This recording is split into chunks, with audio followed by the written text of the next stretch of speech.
Salut les jeunes pousses, j'espère que vous allez bien. La dernière fois, je vous ai fait une vidéo pour vous présenter les bienfaits du café. Aujourd'hui, il est grand temps de parler des dangers du café. Alors le café, c'est, comme je l'avais dit dans la dernière vidéo, la troisième boisson la plus consommée dans le monde. Après l'eau en première position, puis le thé et enfin le café. Le café a beaucoup d'avantages pour la santé.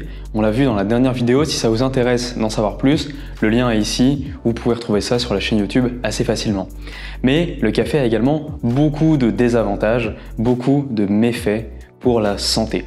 Alors le premier méfait qu'on peut avoir pour la santé, c'est son côté acidifiant. Le café va venir acidifier votre organisme et venir également acidifier votre estomac et vos intestins.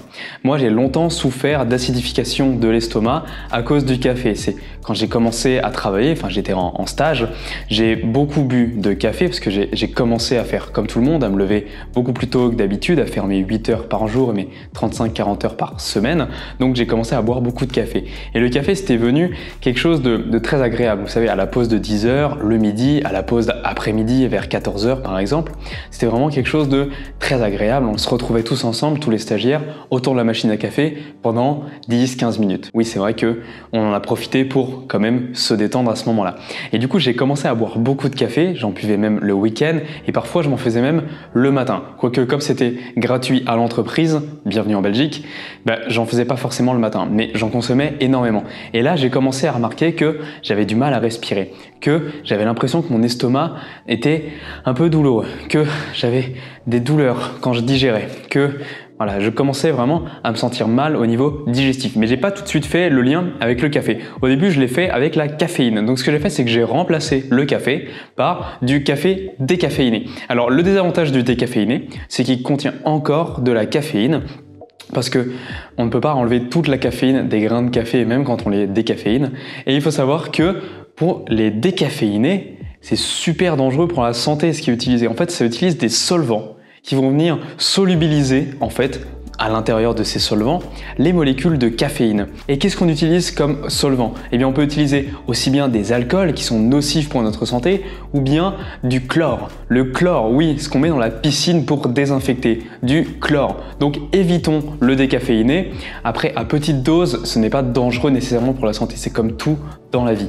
L'arsenic, qui est contenu dans les pépins de pommes, à petite dose n'est pas dangereux. Ça ne va pas vous tuer si vous mangez des pépins de pommes. Comprenez ce que je veux dire? Si vous buvez un café décaféiné de temps en temps ou grand maximum une fois par jour, ça va pas vous tuer. Mais c'est vrai que ça rajoute une charge néfaste pour votre organisme. Un très bon moyen de contrer cette acidité du café, c'est de rajouter de la chicorée. Vraiment, je vous invite vraiment à essayer de rajouter de la chicorée. Alors vous pouvez acheter ça soit dans des grandes surfaces, soit dans un magasin bio, mais essayez de la prendre bio si possible et de France si possible, donc bio local. Voilà, comme ça, c'est des valeurs qu'on défend sur cette chaîne YouTube. Donc même pour le café, on va essayer de la défendre.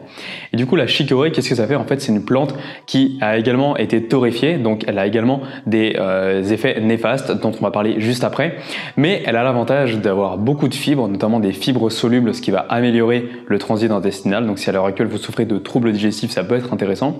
En plus de ça, elle va venir adoucir le café, elle va enlever son côté acidifiant, donc vous allez avoir un organisme qui va moins s'acidifier. Un autre avantage de la chicorée, c'est qu'elle a un petit goût de noisette, donc ça rajoute un goût vraiment appréciable, notamment le matin, dans le café du matin, même tout au long de la journée. Moi, ce que j'aime bien faire quand il y a des jours où j'ai envie d'être productif et je sais que je vais avoir besoin de café pour me donner une espèce de patate, je me fais un thermos où je mets 2 tiers d'infusion de chicorée par exemple et le tiers restant, je mets du café que j'ai fait à la cafetière à l'italienne par exemple ou à la machine à café traditionnelle. Ou sinon, carrément, je mets les graines de chicorée directement avec le café quand je vais passer mon café.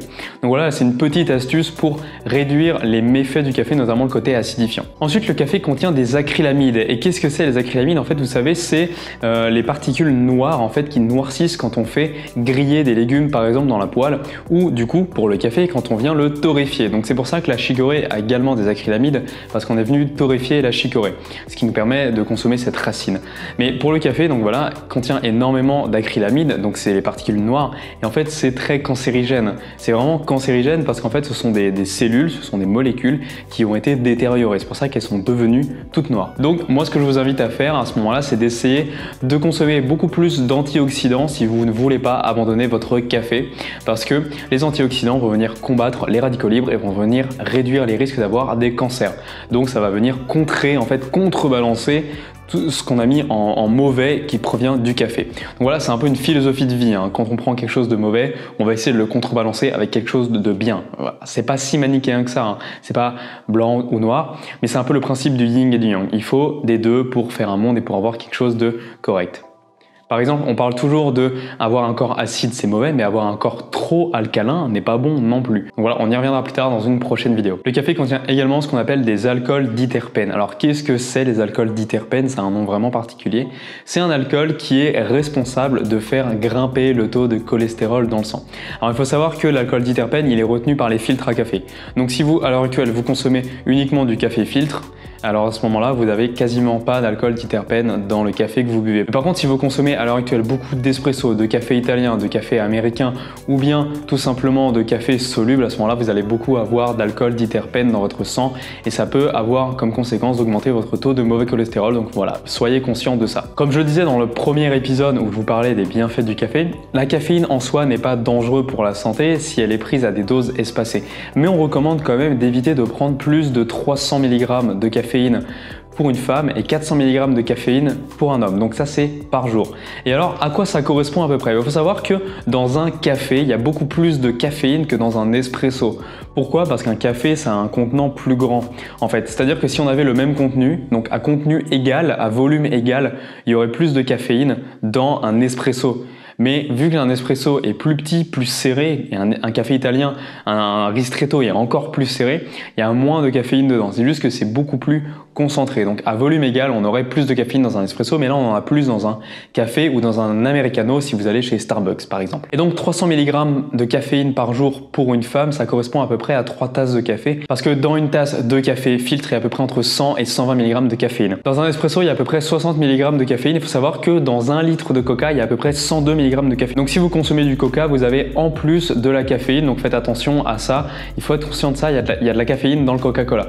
Il y a également de la caféine dans le Red Bull, donc moi je vous déconseille vraiment de consommer du Red Bull, outre le fait que c'est bourré d'additifs, de produits chimiques, que ça a un goût vraiment immonde. Enfin, personnellement je déteste ça. C'est riche en caféine. Dans une canette de Red Bull, il y a à peu près entre 50 et 80 mg de caféine. Donc c'est énorme, ça équivaut à une tasse de café. Le café peut vraiment avoir un impact sur votre système nerveux et à ce moment-là, il faut vraiment faire attention à ça. Moi je connais quelqu'un qui pouvait se prendre 12 cafés par jour sans rien ressentir derrière. Pourquoi? Parce que son système nerveux en fait était tellement épuisé que même un café qui vient booster normalement, qui vient s'attaquer au système nerveux, ne lui faisait plus rien. À ce moment-là, son système nerveux était totalement à plat. Donc le café en fait lui servait à revenir dans son état normal et en fait cachait un état de dépression, un état de dépression nerveuse. Donc à ce moment-là, faites attention. Si vous consommez trop de café, ça peut cacher aussi des maladies, ça peut cacher des troubles de santé que vous avez, notamment par exemple des dépressions nerveuses. Je vais éternuer.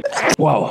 À mes souhaits, merci. Et donc ça, on le sait, le café peut donner des problèmes de cœur. J'en ai également parlé dans la première vidéo. Mais voilà, si vous avez des problèmes de tachycardie, si vous avez des problèmes de cœur, si vous avez des problèmes d'arythmie, c'est-à-dire que votre cœur ne bat pas à la bonne vitesse, il bat trop vite puis trop lentement, des problèmes d'extrasystole, enfin tous les problèmes de cœur que vous pouvez avoir, renseignez-vous auprès de votre médecin ou d'un cardiologue. Il est pour vous déconseillé de consommer beaucoup trop de caféine parce que la caféine, en fait, ça vient activer le système nerveux, ça vient activer tout notre corps, ça vient booster la circulation sanguine. Donc dans un sens, ça peut être intéressant avant de faire du sport, mais voilà, en fait c'est vraiment très dangereux finalement la caféine et de toute façon on s'en rend compte hein, quand on a consommé trop de caféine ou si vous vous rappelez la première fois que vous avez pris votre café, votre premier café. Moi je me rappelle, j'étais adolescent, j'avais peut-être 17, 18 ans ou 20 ans, enfin j'avais dans ces zones là, je ne sais plus exactement quel âge j'avais. Première fois que j'ai pris du café, c'était une petite tasse, mais j'avais l'impression d'être le roi du monde parce que tout d'un coup j'avais mon cerveau qui était en ébullition, j'avais l'impression que je pouvais faire toutes les choses de la terre. Sauf que voilà, ça a un effet qui se termine assez rapidement, on dit qu'en une demi-heure l'effet a son pic et après ça fait que réduire. Et en plus de ça, voilà, on va venir s'accoutumer au café. Donc plus le temps passe, plus on doit prendre de café pour réavoir la même dose de caféine et la même sensation d'activité nerveuse.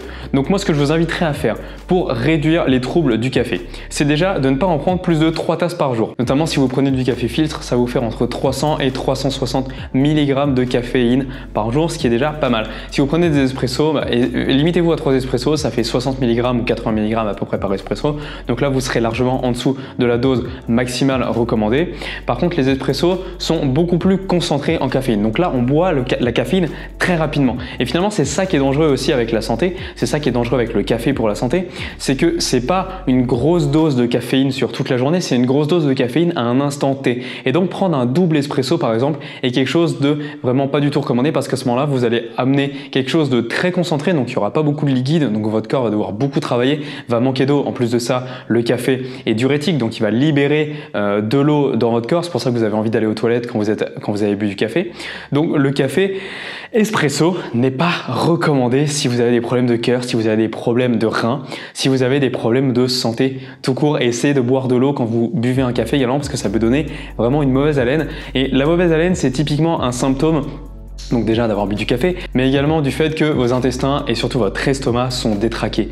À ce moment-là, on a vraiment des bactéries, des levures qui vont se développer dans votre système digestif et qui vont donner cette haleine qu'on connaît bien des buveurs de café qui est vraiment répugnante. Un autre point que je voulais aborder avec vous dans cette vidéo, c'est le fait que le café aide à aller aux toilettes. J'en ai déjà parlé dans la première vidéo, mais en fait le café, ce que ça vient faire, c'est que ça vient stimuler le système digestif. À ce moment-là, les nerfs qui sont contenus dans nos intestins vont commencer à s'activer. Donc c'est intéressant quand on a un système digestif qui est un peu faiblard, mais finalement ça va nous conditionner à prendre un café à chaque fois qu'on a besoin d'aller aux toilettes, ou alors si on ne prend pas notre café, notre système digestif qui est devenu un peu flemmard ne va pas nous faire aller aux toilettes et du coup on va avoir une accumulation de sel, on va avoir une accumulation de caca dans notre système digestif, dans nos intestins, et c'est pas forcément une bonne chose. Ça peut développer à la longue un cancer du côlon par exemple, surtout vers la fin du côlon, là où vont stagner les sels. Donc moi je vous invite vraiment à consommer du café si vraiment vous aimez ça de manière très modérée. Si vous voulez vraiment arrêter, essayez d'arrêter, de remplacer ça par du guarana. J'ai également fait une vidéo pour vous présenter le guarana. De remplacer ça par un thé le matin. Par exemple, une bonne habitude que vous pouvez mettre en place dans votre vie le matin, c'est si déjà vous prenez un café en arrivant au travail, ne prenez pas un café chez vous, prenez-vous un thé ou prenez-vous une tisane. Vous réservez votre dose de caféine quand vous arrivez au travail. De toute manière, la dose de caféine fait effet très rapidement. Si vous avez rien dans l'estomac, ça fait effet très rapidement, mais c'est vraiment déconseillé de prendre un café à jeun. Si vous avez quelque chose dans l'estomac, en moins d'une demi-heure, vous allez avoir votre dose de caféine qui sera passée dans le sang parce que contrairement au thé, la caféine dans le café, elle est biodisponible, donc elle est disponible instantanément. Donc voilà, j'espère que cette vidéo vous a plu. Elle est maintenant terminée. On revient sur des bases de nutrition après ce petit écart où je vous parlais un peu plus de développement personnel et d'idées comme ça qui me passaient par la tête en fonction des événements de mon quotidien et également des événements qui s'étaient passés en France, notamment avec Notre-Dame de Paris. Donc je vous laisse aller voir la vidéo si ça vous intéresse. Si cette vidéo vous a plu, surtout laissez un gros pouce en l'air, commentez, partagez-la sur vos réseaux sociaux préférés, c'est vraiment super important pour moi, sur Facebook, sur Twitter, peu importe. Venez me suivre sur Facebook, sur Twitter et sur Instagram, je partage beaucoup de choses là-bas. On se dit à la prochaine, je vous souhaite de passer une bonne journée, mangez et vivez en conscience si jeune pousse. Ciao ciao.